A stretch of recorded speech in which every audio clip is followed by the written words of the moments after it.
Hello বন্ধুরা, আমরা যখন রাতের আকাশে মহাকাশের দিকে চোখ রাখি তখন আমাদের মনে বিভিন্ন প্রশ্নের সঞ্চার হয়। কতখানি বড় আমাদের এই ইউনিভার্স অর্থাৎ বিশ্বব্রহ্মাণ্ড। এই বিশ্বব্রহ্মাণ্ডের কি কোনো শেষ নেই? একটি অনুমান অনুযায়ী আমাদের বিশ্বব্রহ্মাণ্ডে প্রায় 100 থেকে 200 বিলিয়ন গ্যালাক্সিজ আছে, যেগুলির মধ্যে আমরা একটি মাঝারি আকারের স্পাইরাল গ্যালাক্সিতে বসবাস করি, যার নাম দ্য মিল্কি ওয়ে গ্যালাক্সি। এই মিল্কি ওয়ে গ্যালাক্সির ডায়ামিটার প্রায় 1,57,000 লাইট ইয়ার্স, অর্থাৎ আলোর গতিতে ট্রাভেল করলেও মিল্কি ওয়ে গ্যালাক্সির একদিক থেকে অন্যদিকে যেতে আমাদের প্রায় 1,57,000 বছর সময় লেগে যাবে। কিন্তু এই মিল্কি ওয়ে গ্যালাক্সিও বিশ্বব্রহ্মাণ্ডের সামনে ছোট্ট একটি বিন্দু মাত্র। তাহলে এই ব্রহ্মাণ্ডের শেষ কোথায়? অতীতে মানুষ মনে করতেন এই ব্রহ্মাণ্ড আসলে স্থির। সেই সময়কার একজন বিখ্যাত জ্যোতির্বিজ্ঞানী ছিলেন এডউইন হাবেল। তখন অন্যান্য জ্যোতির্বিজ্ঞানীদের মতন তিনিও ভাবতেন যে আমাদের মিল্কি ওয়ে গ্যালাক্সি হচ্ছে আমাদের ব্রহ্মাণ্ডের একমাত্র গ্যালাক্সি এবং এর ভিতরেই রয়েছে ব্রহ্মাণ্ডের সব কিছু।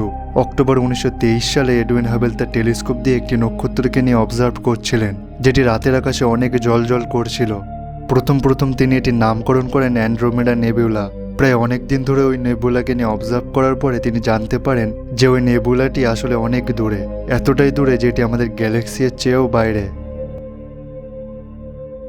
যখন তিনি দূরে অবস্থিত ওই অবজেক্টটিকে আরও ভালোভাবে অবজার্ভ করেন তখন তিনি জানতে পারেন যে অজান্তেই তিনি এমন একটি জিনিসের খোঁজ করে ফেলেছেন যার ফলে বিজ্ঞান জগতের সমস্ত চিন্তাধারা বদলে যেতে পারে। তিনি যেটি খুঁজে পেয়েছেন সেটি কোনো নেবুলা নয়, আসলে সেটি ছিল একটি বিশাল গ্যালাক্সি, যে গ্যালাক্সিটি ধীরে ধীরে আমাদের গ্যালাক্সি অর্থাৎ আমাদের মিল্কি ওয়ে গ্যালাক্সির দিকে এগিয়ে আসছে।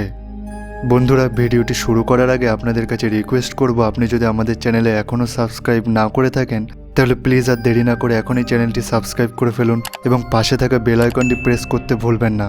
তো চলুন শুরু করা যাক আজকের আরও একটি নতুন এপিসোড। এই বিশ্বব্রহ্মাণ্ডে প্রতি মুহূর্তে কোনো না কোনো ঘটনা ঘটেই চলেছে। কখনো কোনো নক্ষত্র অন্য নক্ষত্রের সাথে ধাক্কা খায়, কখনো ব্ল্যাক হোল অন্য ব্ল্যাক হোলের সাথে ধাক্কা খায়, আবার কখনো গ্যালাক্সি অন্য গ্যালাক্সির সাথে। বিজ্ঞানীদের মতে আমাদের মিল্কি ওয়ে গ্যালাক্সি আমাদের সবথেকে কাছে অবস্থিত অ্যান্ড্রোমেডা গ্যালাক্সির সাথে আজ থেকে প্রায় 4.5 বিলিয়ন বছর পরে ধাক্কা খেয়ে যাবে এবং এই দুটি গ্যালাক্সি মিলে একসঙ্গে একটি বিশালাকার গ্যালাক্সির সৃষ্টি হবে, যার নাম দেওয়া হবে মিল্কড্রোমেডা গ্যালাক্সি।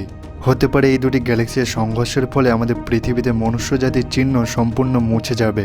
হতে পারে এই সংঘর্ষের ফলে অ্যান্ড্রোমেডা গ্যালাক্সির কোনো নক্ষত্র বা গ্রহের সঙ্গে আমাদের পৃথিবীর ধাক্কা লেগে যাবে।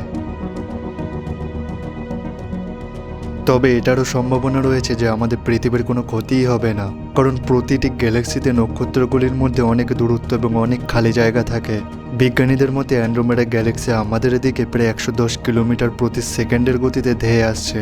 এই গতিতে অ্যান্ড্রোমেডা গ্যালাক্সিকে আমাদের মিল্কি ওয়ে গ্যালাক্সি পর্যন্ত আসতে প্রায় 4.5 বিলিয়ন বছর সময় লেগে যাবে এবং এই কলিশনের ফলে একটি বিশাল গ্যালাক্সি তৈরি হবে।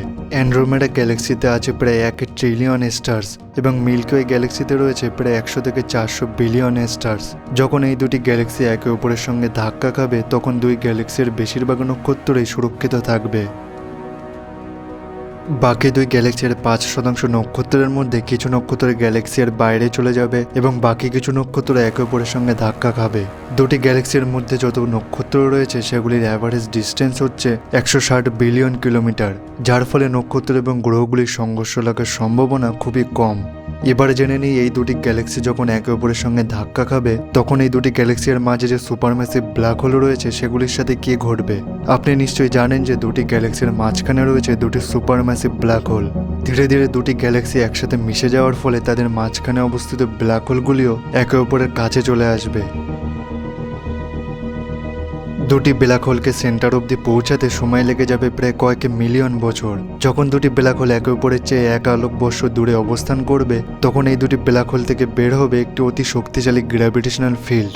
যতক্ষণ পর্যন্ত দুটি ব্ল্যাক হোল একে অপরের সঙ্গে ধাক্কা খাচ্ছে ততক্ষণ অবধি সেই গ্র্যাভিটেশনাল ফিল্ড অনেক দূর অবধি বিস্তৃত হবে এবং এর ফলে সৃষ্টি হবে একটি অ্যাক্টিভ গ্যালাক্টিক লিউমিনিয়াস।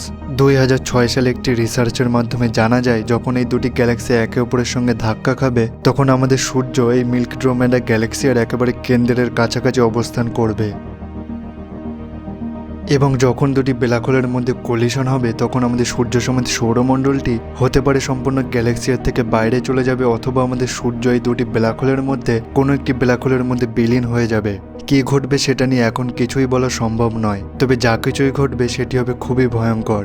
কিছু কিছু বিজ্ঞানীরা বলে থাকেন যে এখন আমাদের মিল্কি ওয়ে গ্যালাক্সির কেন্দ্র থেকে আমাদের সূর্য যতখানি দূরত্বে অবস্থিত, এই দুটি গ্যালাক্সির কলিশনের পরে আমাদের সূর্য সেই নতুন গ্যালাক্সির কেন্দ্র থেকে এখনকার তুলনায় প্রায় 3 গুণ বেশি দূরত্বে অবস্থান করবে। তাদের ধারণা আমাদের সোলার সিস্টেম এই নতুন গ্যালাক্সির বাইরে চলে যেতে পারে। তবে আমাদের সৌরমণ্ডল যদি সেই গ্যালাক্সির বাইরে চলে যায় এবং তখন যদি পৃথিবীতে জীবন থেকেও যায়, তাহলে সেই জীবনের উপর তেমন কোনো ক্ষতিকর প্রভাব পড়বে না। যখন এই দুটি গ্যালাক্সি একসঙ্গে ধাক্কা খাবে তখন আমাদের পৃথিবীর সারফেস টেম্পারেচার অনেক বেড়ে যাবে এবং পৃথিবীতে যত জল রয়েছে সেগুলি বাষ্পীভূত হয়ে উড়ে যাবে এবং পৃথিবীতে জীবনের কোনো অস্তিত্ব থাকবে না। তবে এখন থেকে ভয় পাওয়ার কোনো দরকার নেই, কারণ এইসব ঘটনা আজ থেকে প্রায় 4 বিলিয়ন বছর পরে ঘটবে, অর্থাৎ প্রায় 400 কোটি বছর পরে। এবার আপনি হয়তো ভাবছেন যে পৃথিবীর তাপমাত্রা কিভাবে এত বৃদ্ধি পাবে। তাহলে আপনাদের বলে রাখি যে এমনটা ঘটবে আমাদের সান অর্থাৎ সূর্যের কারণে।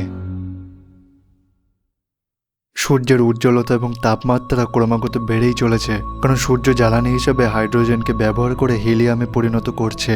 তাই সেই সময় সূর্যের তাপমাত্রা এখনকার তুলনায় প্রায় 35 থেকে 40% বেড়ে যাবে, যেটি আমাদের বেঁচে থাকার সম্ভাবনাকে একেবারে শেষ করে দেবে। যখন দুটি গ্যালাক্সি একে অপরের সঙ্গে ধাক্কা খাবে তখন দুটি গ্যালাক্সিতে অবস্থিত হাইড্রোজেন ক্লাউডের জন্য অনেক নতুন নক্ষত্রের জন্ম হবে এবং সেগুলির আকৃতি হবে অনেক বড়। এই কলিশনের ফলে যে নতুন গ্যালাক্সিটি তৈরি হবে সেটি হবে একটি ইলিপ্টিক্যাল গ্যালাক্সি এবং আসতে থাকা প্রায় 150 বিলিয়ন বছরের মধ্যে এই নতুন গ্যালাক্সিটি আশেপাশে অবস্থিত আরও অন্যান্য গ্যালাক্সিকে একের পর এক নিজের মধ্যে নিয়ে নেবে। তখন এই গ্যালাক্সিটির আকৃতি অনেক বেড়ে যাবে।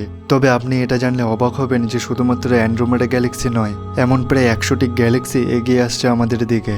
আমাদের লোকাল গ্রুপ অফ গ্যালাক্সিতে ম্যাটার্স এত বিশাল পরিমাণে অবস্থিত যে এখানে গ্র্যাভিটেশনাল ফোর্স যথেষ্ট স্ট্রং এবং এই গ্র্যাভিটেশনাল ফোর্সের কারণে অ্যান্ড্রোমেডা সমেত আশেপাশের গ্যালাক্সিগুলিও আমাদের দিকে এগিয়ে আসছে এবং এর সাথে সাথে আমাদের গ্যালাক্সিও তাদের দিকে এগিয়ে যাচ্ছে।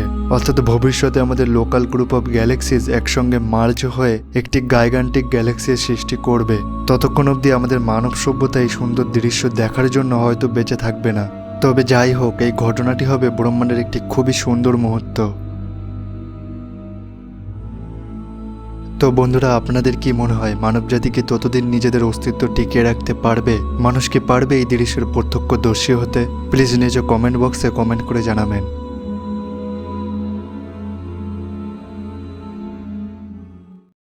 সো ফ্রেন্ডস, আজকের ভিডিওটি এখানেই সমাপ্ত করছি। ভিডিওটি যদি ভালো লেগে থাকে তো প্লিজ লাইক করবেন এবং নিচে কমেন্ট বক্সে কমেন্ট করে জানাবেন। আপনাদের লাইক এবং কমেন্ট আমাদেরকে আরও নতুন নতুন ভিডিও বানাতে অনুপ্রাণিত করে। So thanks for watching, take care, bye by.